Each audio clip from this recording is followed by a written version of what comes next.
Shalom Bapak Ibu, keluarga besar GB Pekayon Miracle Tower. Bagi Bapak Ibu yang ingin memberikan persembahan persepuluhan, persembahan diakonia, dan persembahan lainnya, dapat mentransfer ke nomor rekening BCA dengan nomor 1660629 684 atas nama GBI Pekayon Miracle Tower. Dan bukti transfer bisa dikirim via WhatsApp dengan nomor yang tertera di layar atau melalui email gbi.pekayon01@gmail.com.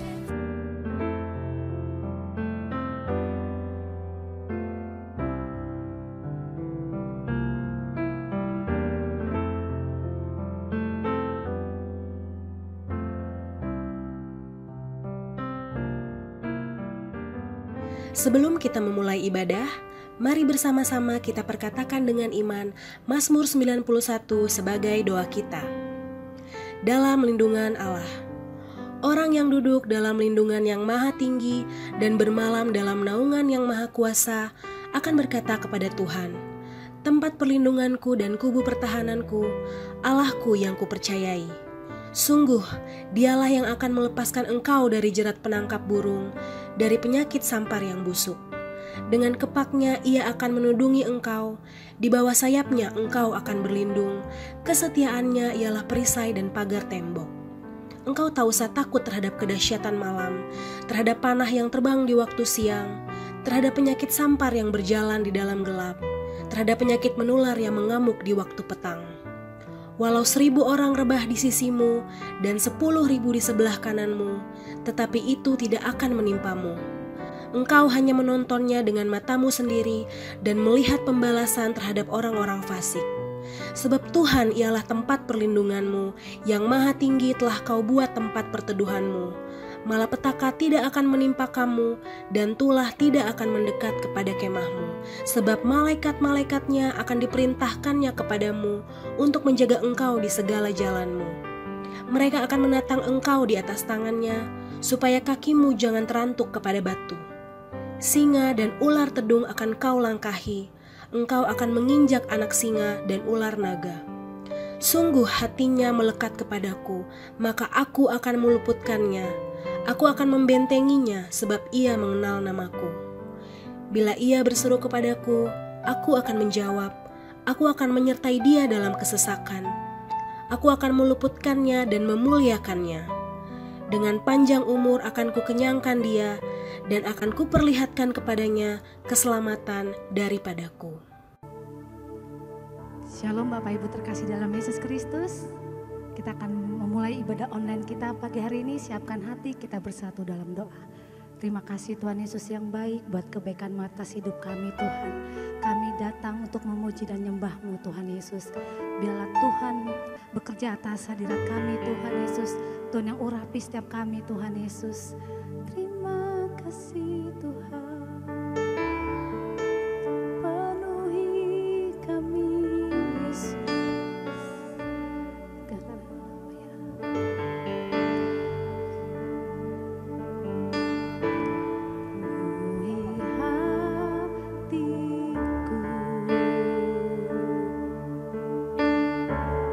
Dengan hadir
Shalom saudara, pernahkah kita berpikir bagaimana banyak hamba-hamba Tuhan atau orang-orang percaya dipakai dengan karunia kesembuhan ilahi, mengusir setan, membangkitkan orang mati, bahkan melakukan hal-hal yang luar biasa?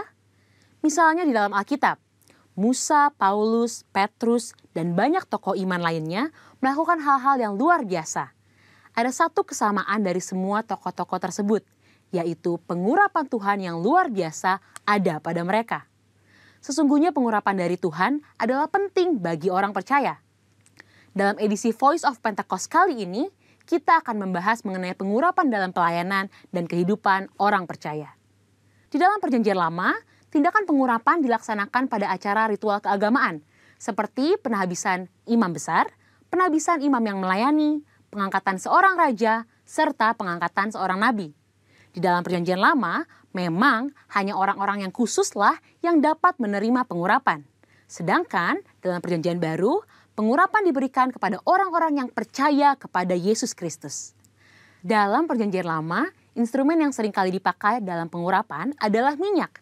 Minyak adalah lambang persetujuan dengan Allah, kehadiran Allah, berkat, kuasa, penghiburan, kesembuhan, sukacita, perkenanan, dan kesejahteraan. Akan tetapi, dalam Perjanjian Baru tidak terlalu ditekankan tentang minyak, tetapi Roh Kudus menjadi instrumen pengurapan itu sendiri. Prinsip yang mendasari pengurapan minyak adalah prinsip konsekrasi, yaitu memisahkan atau mengkhususkan sesuatu atau seseorang kepada Tuhan. Prinsip konsekrasi dengan pengolesan minyak tetap berlaku pada era Perjanjian Baru. Lalu, apa contoh peristiwa pengurapan dalam Alkitab? Salah satunya adalah pengurapan double portion. Pengurapan 2 kali ganda sangat dikenal dalam gereja aliran Pentakosta dan karismatik. Istilah ini mengacu kepada peristiwa Elia dan Elisa yang dicatat dalam 2 Raja-Raja 2 ayat 1-14, di mana Elisa meminta 2 bagian dari roh Elia. Salah satu dampak dari pengurapan double portion yang diterima Elisa adalah mujizat-mujizat yang Tuhan kerjakan melalui pelayanan Elisa 2 kali lipat lebih banyak dari Elia. Hal ini tidak membuktikan bahwa Elisa lebih hebat dari Elia, justru lebih membuktikan bagaimana mentoring yang dilakukan Elia kepada Elisa berhasil. Peristiwa yang senada juga terjadi pada zaman Perjanjian Baru, di mana Tuhan Yesus menyampaikan kepada murid-muridnya dalam Yohanes 14 ayat 12, "Sesungguhnya barang siapa percaya kepadaku, ia akan melakukan juga pekerjaan-pekerjaan yang aku lakukan, bahkan pekerjaan-pekerjaan yang lebih besar daripada itu." Maksud perkataan Tuhan Yesus bukan berarti orang percaya lebih hebat darinya, melainkan orang percaya akan melakukan pelayanan yang menjangkau lebih banyak orang, serta pelayanan kepada bangsa-bangsa non-Yahudi. Dengan perkembangan teknologi, internet, dan media sosial, kini semua pelayanan penjangkauan dimungkinkan. Roh Kudus memenuhi dan mengurapi orang percaya untuk melakukan pelayanan tersebut. Pengurapan double portion merupakan pengurapan untuk pelayanan yang lebih besar. Umumnya terjadi dalam konteks bapa rohani dengan anak rohani. Orang percaya yang merindukan pengurapan tersebut tentu harus membangun hubungan bapa anak dengan pemimpin rohani yang Tuhan Yesus tempatkan di atasnya. Selanjutnya, apa maksud dan tujuan dari pengurapan? Dalam Lukas 4 ayat 18-19 dijelaskan bahwa Yesus Kristus sebagai yang diurapi. Jikalau Yesus saja menerima pengurapan dari Allah, terlebih lagi kita sebagai orang percaya. Oleh karena itu, pengurapan harus disadari sebagai bagian dari perjalanan orang percaya dalam menjalankan panggilan Kristus. Dalam hidup setiap hari, Tuhan pun telah berkata bahwa Ia sebagai gembala yang baik akan mengurapi kepala orang percaya dengan minyak.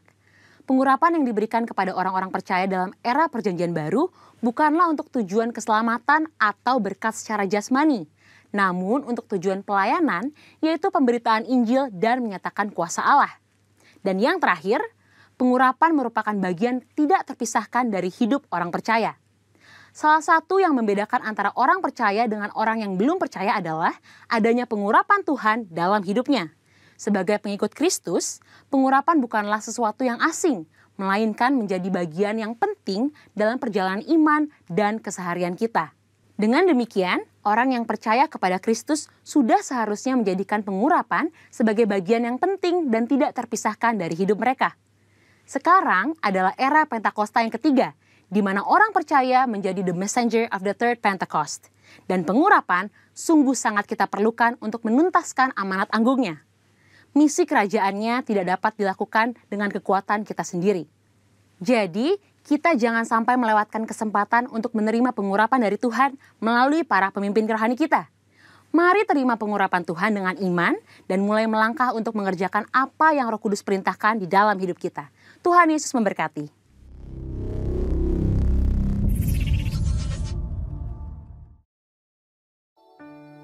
Mari Bapak Ibu sekalian, kita akan menyebutkan apa yang dimaksud dengan Pentakosta ketiga.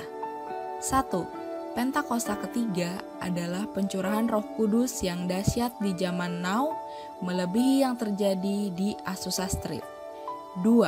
Pentakosta ketiga akan mengakibatkan penuaian jiwa yang terbesar dan yang terakhir sebelum Tuhan Yesus datang kembali. 3. Pentakosta ketiga akan membangkitkan generasi Yeremia, yaitu anak-anak muda yang dipenuhi Roh Kudus, cinta mati-matian kepada Tuhan Yesus, tidak kompromi terhadap dosa, dan akan bergerak untuk memenangkan jiwa. 4. Pentakosta ketiga lahir di Indonesia dan bergerak ke bangsa-bangsa. Gerakan ini dari timur ke barat dan akan kembali ke Yerusalem. 5. Pentakosta ketiga akan memberikan kuasa untuk menyelesaikan amanat agung dan setelah itu Tuhan Yesus datang kembali. Kami percaya Tuhan Yesus, Kaulah penyembuh kami. Kau berfirman dan sembuhkan sakit kami Tuhan. Kami percaya Tuhan Yesus. Kaulah Tuhan penyembuhku. Kaulah Tuhan penyembuh. Kau berfirman dan sembuhkanku. Yesus Tuhan penyembuhku. Kaulah Tuhan penyembuhku. Kaulah Tuhan penyembuh. Kau berfirman dan sembuhkanku. Kaulah Tuhan penyembuhku. Mari sama-sama katakan, Kaulah Tuhan, Kaulah Tuhan penyembuhku. Kaulah Tuhan penyembuhku. Kau berfirman dan sembuhkanku. Kaulah Tuhan penyembuhku. Kaulah Tuhan, Kaulah Tuhan penyembuhku. Kaulah Tuhan penyembuh. Kau berfirman dan sembuhkanku. Kaulah Tuhan penyembuhku. Kau berfirman dan sembuhkanku. Kaulah Tuhan penyembuhku. Kau berfirman dan sembuhkanku. Kaulah Tuhan penyembuhku.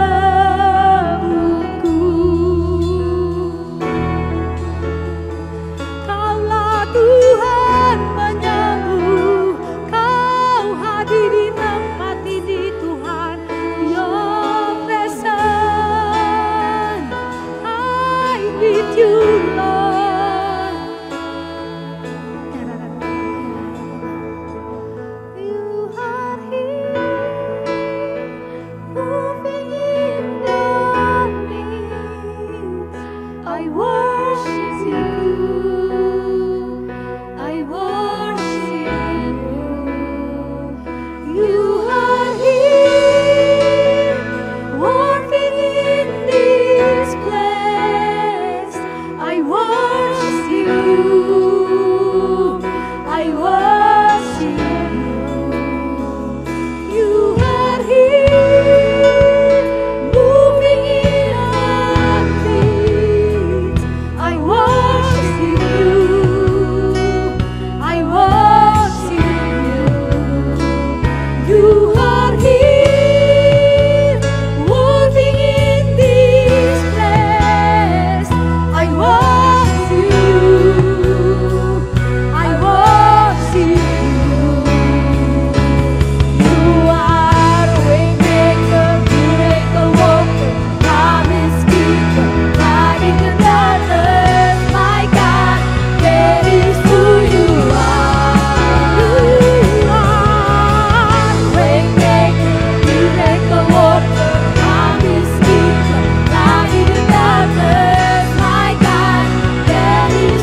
Shalom Bapak Ibu Saudara yang dikasih Tuhan Yesus Kristus.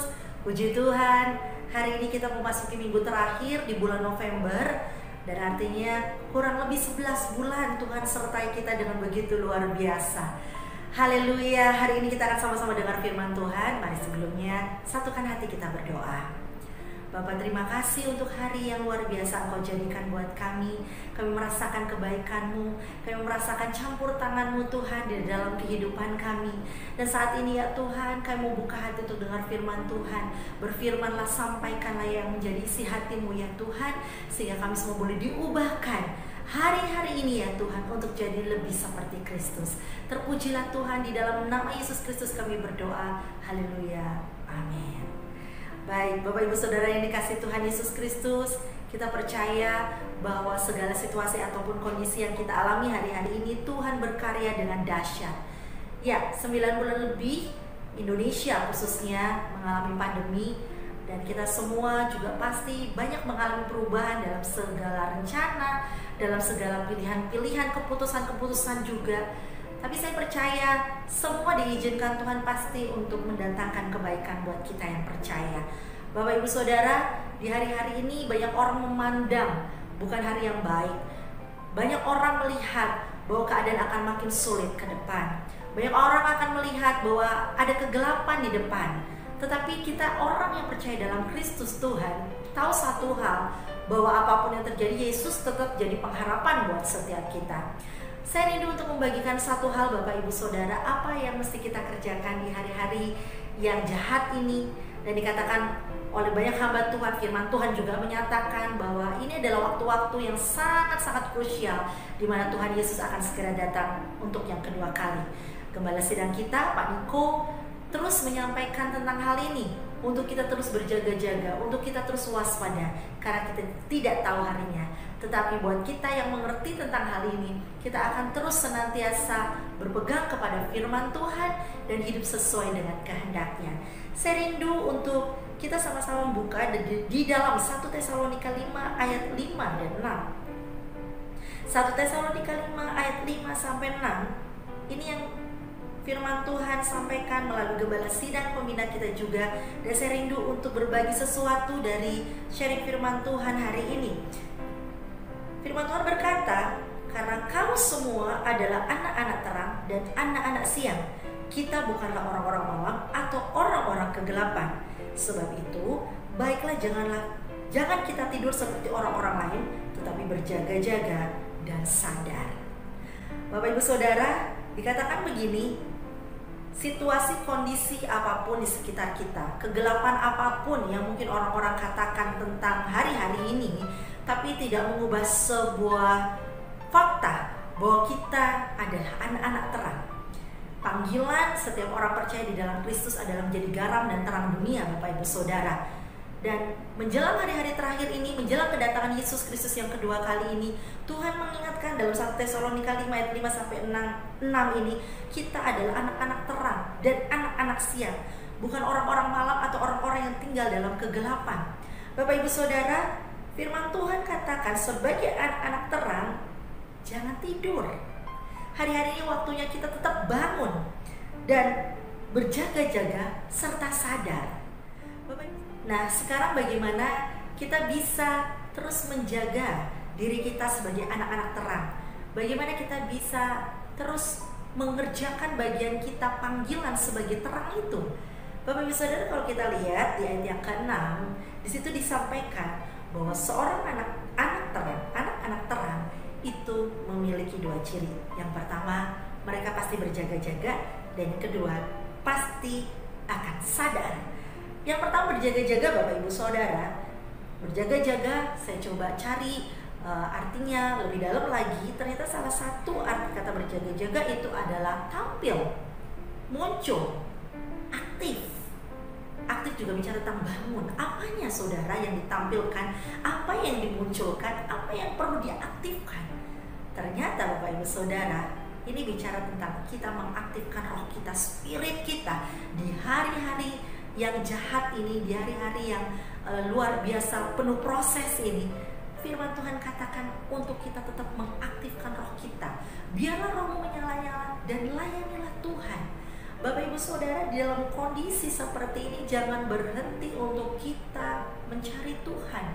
Jangan berhenti untuk kasih makan spirit kita supaya terus maju, bergerak, untuk terus muncul satu semangat baru setiap hari, antusias dalam melayani Tuhan.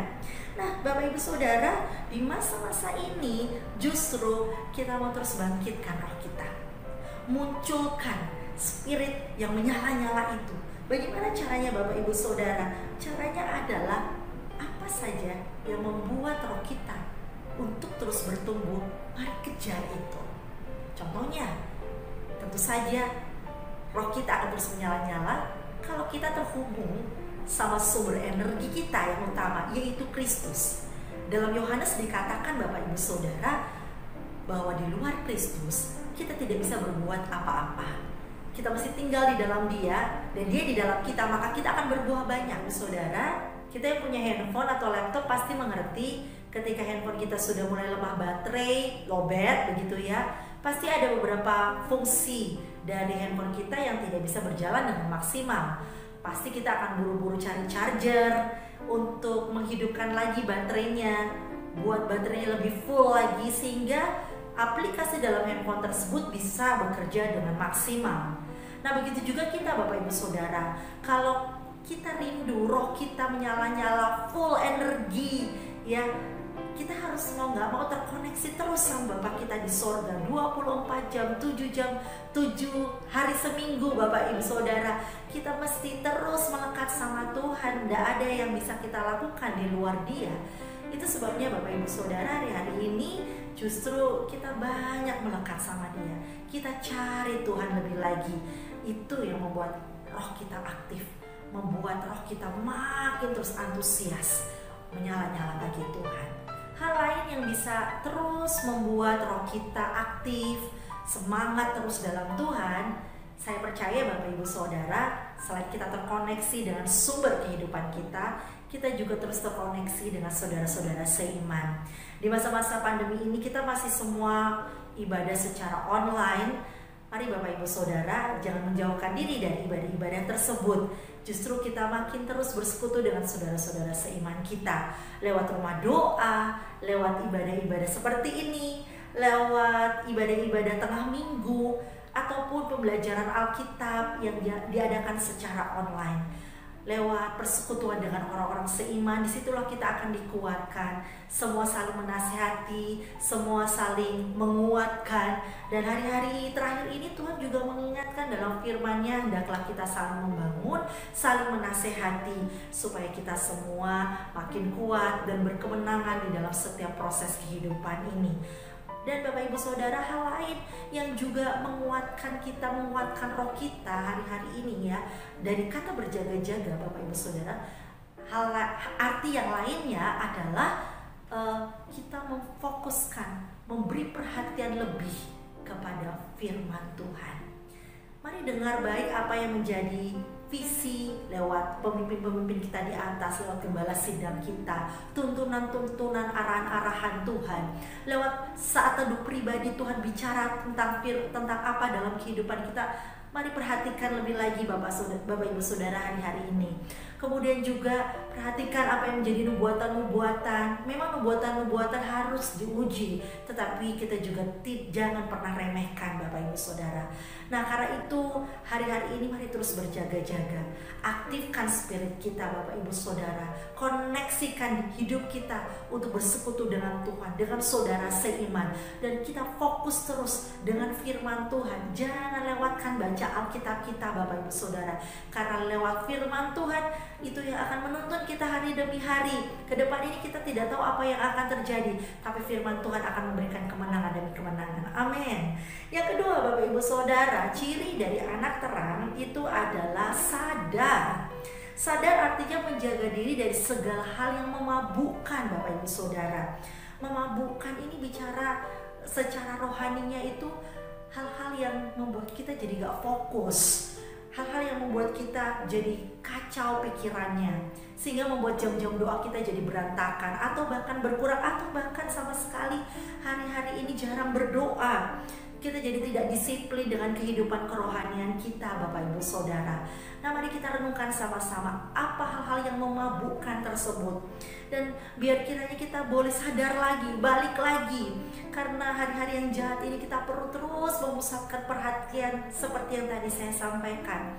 Bapak Ibu Saudara, kenapa kita perlu sadar? Kenapa kita jangan mabuk dalam artian kita mesti fokus terus sama Tuhan, Bapak Ibu Saudara, supaya kita jadi tenang. Kenapa perlu tenang?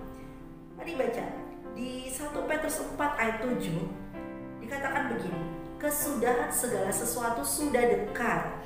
Karena itu kuasailah dirimu dan jadilah tenang supaya kamu dapat berdoa. Bapak Ibu Saudara, kita perlu sadar supaya kita jadi tenang. Waktu kita tenang, kita bisa berdoa. Bapak Ibu Saudara, saya percaya kalau kita lagi ngadepin masalah, bergumul, kita nggak tenang, sulit untuk berdoa, sulit untuk ucap syukur. Mungkin yang ada malah banyak kata-kata sia-sia, menggerutu, Bapak Ibu Saudara. Tapi waktu kita sadar, maka kita akan bisa jadi tenang. Untuk itu Bapak Ibu Saudara, hari-hari ini minta Roh Kudus. Balik lagi tadi, bersekutu dengan Tuhan tadi, kita meminta kekuatan Roh Kudus untuk bikin kita jadi tenang, supaya bisa berdoa. Kenapa? Karena di dalam doa ada kekuatan. Waktu kita berdoa, ada jalan keluar. Waktu kita berdoa, mujizat terjadi. Waktu kita berdoa, pintu-pintu yang tertutup terbuka, pemulihan terjadi. Kekuatan anak-anak terang di dalam doa yang secara konsisten, tekun di dalam Tuhan, itu yang membuat kita keluar sebagai pemenang. Bapak Ibu Saudara, dua hal ini, anak-anak terang, kita berjaga-jaga dan sadar. Berjaga jika kita mengaktifkan terus roh kita, bersekutu dengan Tuhan, memuji menyembah Tuhan, terkoneksi dengan saudara-saudara seiman, fokus dengan firman Tuhan, sadar. Mari jauhkan diri dari segala sesuatu yang memabukkan, yang melencengkan fokus kita selain daripada Tuhan, supaya kita bisa tenang, dan waktu tenang kita bisa berdoa. Bapak Ibu Saudara, saya tidak panjangkan firman Tuhan hari ini, tapi biarlah kita sama-sama belajar sesuatu. Tetap kuat Bapak Ibu Saudara, hari-hari ini berjalan terus bersama dengan Tuhan. Dia yang menyertai kita semua. Mari Bapak Ibu Saudara, kita tutup firman Tuhan ini, kita berdoa. Oh rabashika rabata kaya rabaya shandara rabaya rabashaka ya rabaya rabu. Bapak yang baik, terima kasih banyak Tuhan untuk hari ini kami boleh dapat kekuatan yang baru dari firman-Mu. Tuhan Yesus, kami mau tetap pada panggilan kami sebagai anak-anak terang. Tuhan, pakai kami Tuhan untuk maksimal di dalam Tuhan. Hari-hari ini tolong kami untuk terus berjaga-jaga dan sadar. Tolong kami untuk terus makin dekat sama Tuhan, terkoneksi sama Tuhan, terkoneksi dengan sesama. Kami terus fokus dengan firman Tuhan. Tolong kami untuk sadar, Roh Kudus, kami gak bisa tanpa Tuhan. Kami gak bisa tenang tanpa-Mu Roh Kudus. Karena itu saat ini kami buka hati kami. Kami mau terima pengurapan yang baru daripada Tuhan. Mari angkat kedua tangan kita Bapak Ibu Saudara. Urapi kami, urapi anak-anak-Mu Tuhan, anak-anak-Mu yang sedang menyaksikan Tuhan siaran ini Bapak. Biar mereka dipulihkan, dikuatkan lagi. Bangkit lagi, aktif lagi rohnya Tuhan. Yang lemah segarkan, yang lelah kuatkan Tuhan. Yang hari-hari ini Tuhan putus mengharapkan, bangkitkan lagi. Roh Kudus, nyatakan kemuliaan-Mu di dalam nama Tuhan Yesus Kristus. Bapak, terima kasih Bapak. Kami percaya hari ini kami terima kuasa, kami terima kekuatan yang baru untuk melangkah maju bersama dengan Tuhan. 2020 akan segera kami tinggalkan, tapi kami percaya bersama dengan Tuhan kami akan menang Tuhan di dalam segala perkara. Terima kasih Tuhan, terima kasih. Ini doa ucapan syukur kami. Aku berdoa Tuhan, untuk setiap yang sakit sembuhkan, yang lemah kuatkan, yang berbeban berat Tuhan, Engkau berikan pengharapan, kekuatan yang baru di dalam nama Tuhan Yesus Kristus. Kami bersyukur untuk firman Tuhan. Di dalam nama Yesus kami berdoa. Haleluya. Amin. Terima kasih Bapak Ibu Saudara semua. Tuhan Yesus memberkati berlimpah-limpah. Bapak Ibu yang terkasih dalam Yesus, terima kasih sudah hadir dalam ibadah secara online ini. Tetap bergairah, tetap semangat, tetap andalkan Tuhan. Tuhan tidak pernah meninggalkan saudara. Penyertaan Tuhan sempurna dalam kehidupan saudara. Hari ini sebelum saudara melangkah melaksanakan aktivitas kegiatan saudara, mari siapkan hati saudara, angkat tanganmu untuk menerima berkat dari Tuhan. Arahkan hatimu. Terimalah berkat, kasih karunia dan anugerah yang berlimpah-limpah dari Allah Bapa di dalam anak yang terkasih Tuhan Yesus Kristus. Persekutuan yang manis dengan Roh Kudus menyertai kita mulai saat ini sampai saatnya Tuhan Yesus menyebut kita di awan-awan, bahkan kekal sampai selama-lamanya. Di dalam nama Tuhan Yesus Kristus, haleluya. Amin.